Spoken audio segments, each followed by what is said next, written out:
Our world has always been a work in progress. We are a species that's constantly developing through our advancements in technology, diplomacy, and communication. But even with such innovation, we often mistake the necessary for the mundane. Our tendencies to overlook the most important fibers of society have left us with an unfinished quilt, with holes poked at the seams. How is it that we allow 800 million to go malnourished when we have the resources to fill that quota? What allows us to neglect the nutrition of such a large population? We must seek reform. At Food for All, we strongly believe that food security is a basic human right. Our planet is plagued with massive inequality and disproportion in our distribution of our resources. We have the food to support everyone, but yet billions live without a steady and healthy food source. We will be the catalyst to change that. Working together, we can all lend a hand to promote equality in our food distribution worldwide. Join us in our mission to eradicate food insecurity and provide each and every person with their basic needs and rights. 7 kids, with the help of our communities, can change lives internationally. Follow us on our journey.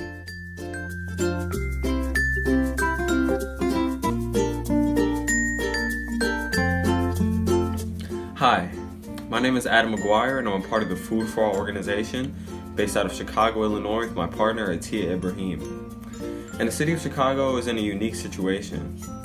We think of our metropolis as a dazzling skyline and high-rise views, and our Google profile highlights our massive 8 million population and our place as a ground shipping hub for America.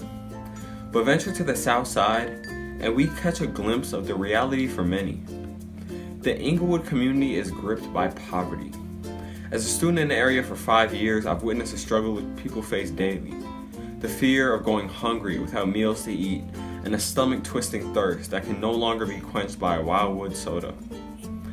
The community is in trouble. However, I see a brighter future. Working as a part of Food for All, Atiya and I have facilitated change in the community in a span of just a few weeks. My focus has been on food redistribution. Americans waste 133 billion pounds. That's $161 billion each year. We commit this sin with reckless abandon, not even considering the impact it has on our communities. I've gotten in touch with the local Whole Foods to help donate some of their food waste, and we are in the process of planning events to give away food to the people who need it most and educate them about food security.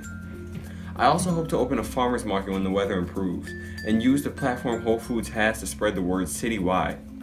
Together, we can make a difference in Inglewood. Hi, my name is Atiya. I focus on a food desert community in my city of Chicago. A food desert is defined as an urban area with inadequate access to affordable and high-quality fresh foods. To gain experience, I decided to volunteer at a food pantry.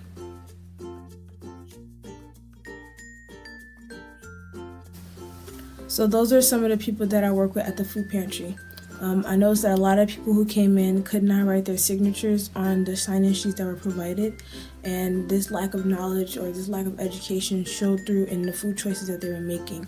A lot of the people went towards the desserts table that had like cakes and cookies and danishes and stuff like that, and there's a table with fresh fruits behind it, bananas, apples, and not a lot of people went to that table. A lot of people were struggling to take home these big cakes and these big boxes of cookies, and they weren't going toward the fresh food items, and it just shows how much they know about fresh food items.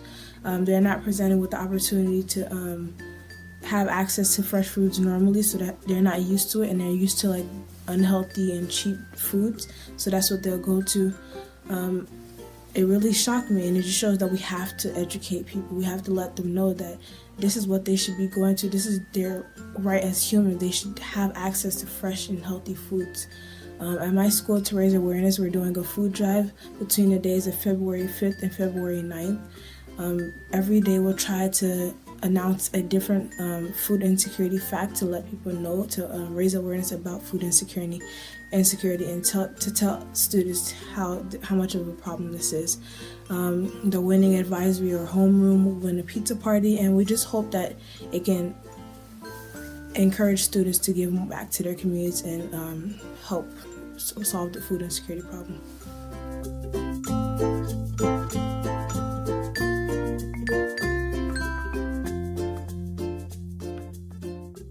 Volcano Qatar inspired me to start growing my own food. Then I thought to myself, why not to get the public involved too? I first decided to have a community garden, where the first aha moment arose. It would need a considerable budget. Though I remembered, in order to be successful, start simple. Then I decided to start a sample project with a sample budget in my neighborhood, where everyone can contribute and take action. That way, I will ensure that the concept of food autosufficiency will be planted in the children's mindsets as they produce their own food in sustainable, easy, and simple methods. The second step was to prove the community need. By interviewing Johan, president of MISMU in 2017, which theme was Zero Hunger, who said the following regarding the project in Qatar. I think it's a good thing, especially given that there are recent events in Qatar like diplomatic crisis and the blockade. I mean, that's kind of a wake-up call for Qatar that they shouldn't really rely on foreign goods. Followed by more conversations with MUN directors across Qatar, I stepped forward to put my idea into action.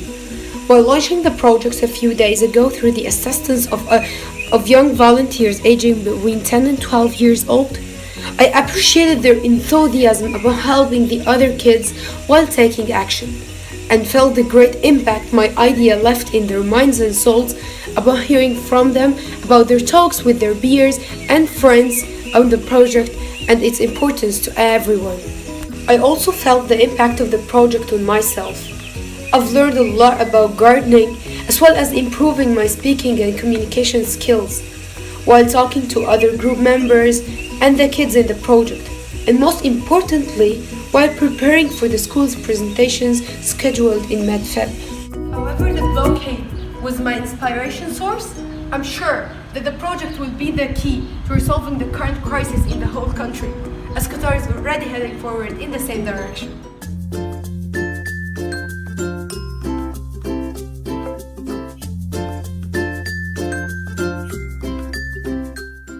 Yemen is currently facing the largest famine in the world. In a population of 27 million, 20.7 million are in need of assistance. I continued to research the humanitarian crisis in Yemen. My horror increased, so I decided to team up with a local organization based in Seattle. The organization was called Yemen Relief and Reconstruction Foundation. They distribute food baskets in Yemen to those in need. A donation of $30 can support a family of 5 for an entire month. After speaking to Yemen Relief, I gave a presentation on the humanitarian crisis in Yemen to my history class, which set off a new wave of activities due to the empathy people expressed towards the issue.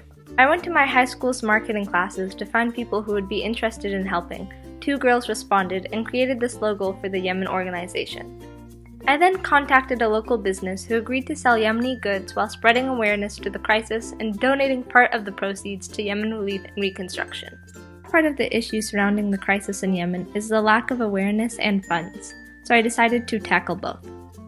I teamed up with leadership and Amnesty Club to host a bake sale and lunchtime talk given by a doctor who manages health projects in Yemen. For our one-day bake sale, we raised $1,000, which will feed 33 families for a month. On the day of the presentation, the LPR was packed, as over 300 students attended the educational presentation on the humanitarian crisis in Yemen. Currently, I'm assisting with planning a conference at UW on the issue as well. In the entire process, my community has been supportive. The connections I have made go to show, when needed, people step up. While there's still a ways to go to end hunger, a million-mile journey begins with a single step.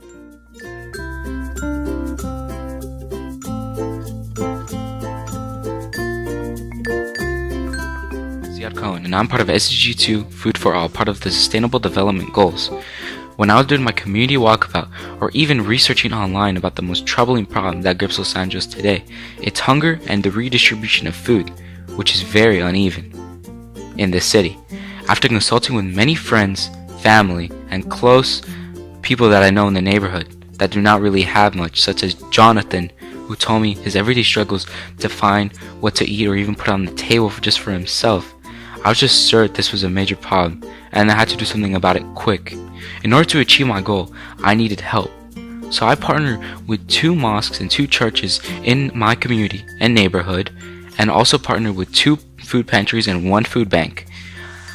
I utilize my partnerships with these establishments to further my goal of helping this community with their food struggles.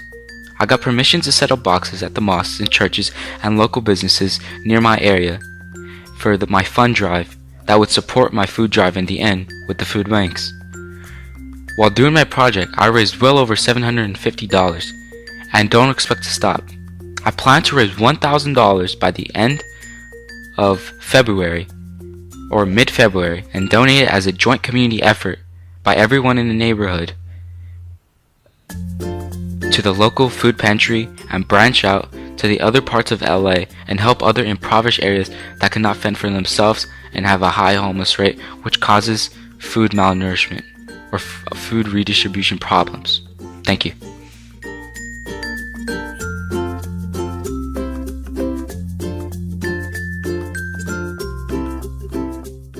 Hello, my name is Zaina Murray.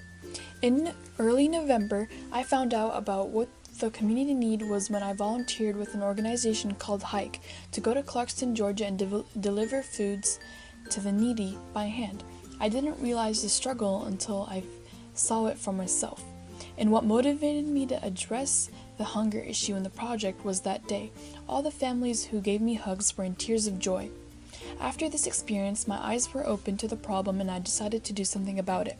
After investigating, I realized the most useful thing I could do was raise awareness amongst my peers and get them involved in helping. I communicated with my high school beta club, which has about 400 members dedicated to service and making a change, which I presented to the officers and director.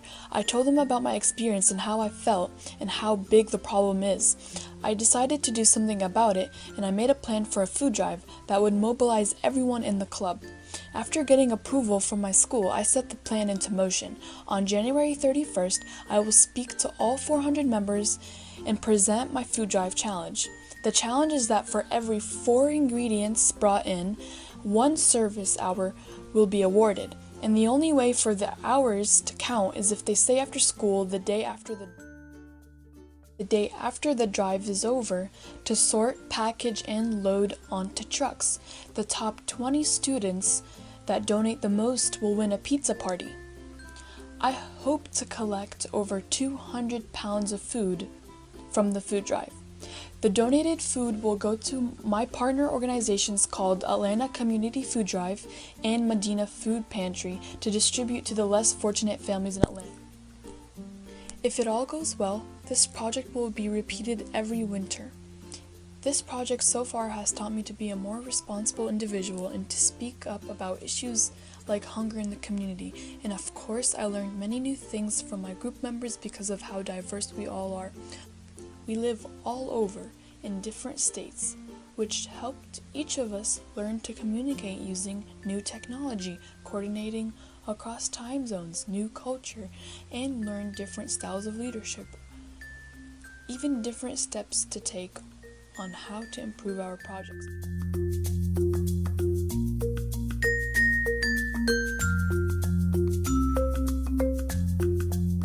Hello, my name is Sarah D'Amato and I'm a part of Food for All.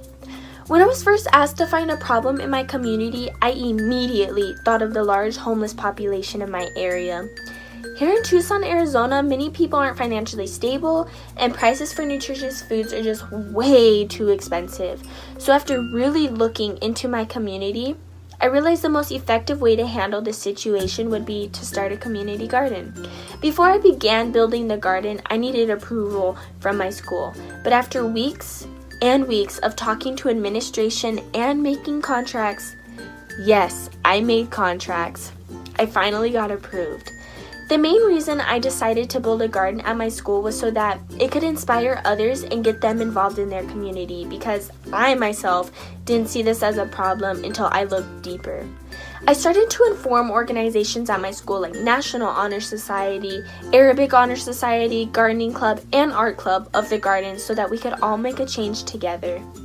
So far, I've stayed after school almost every day with a handful of volunteers that are ready to work with me in achieving zero hunger. We've already cleared land for the garden and started growing plants inside my school so that they're stable before we put them into the garden. And we've even set up the structure for the garden. The garden should be finished with construction by February 5th because not all materials have arrived at my school yet.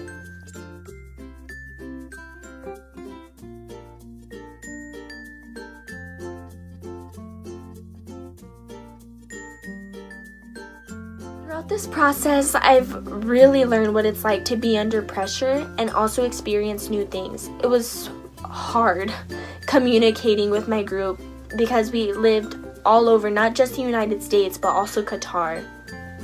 But being able to learn about what is happening with either their food shortages or food quality was very interesting to me. Not only do we live in different parts of the world, but we experience the same thing.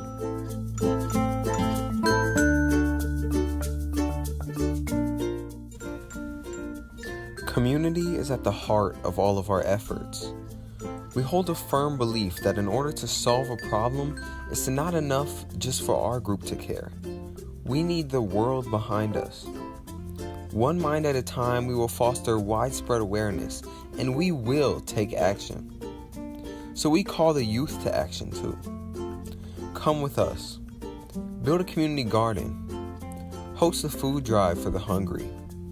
Send much-needed aid to the people abroad who are forced into refuge. Open a farmer's market in a struggling community. Raise hundreds for the benefit of others. We're up next to bat. We are the next leaders of this developing global community. Let's start to own that here and now. We are the purveyors of our own futures. Isn't it time we did something to help the world? Food for All welcomes you. Together, we'll make that change.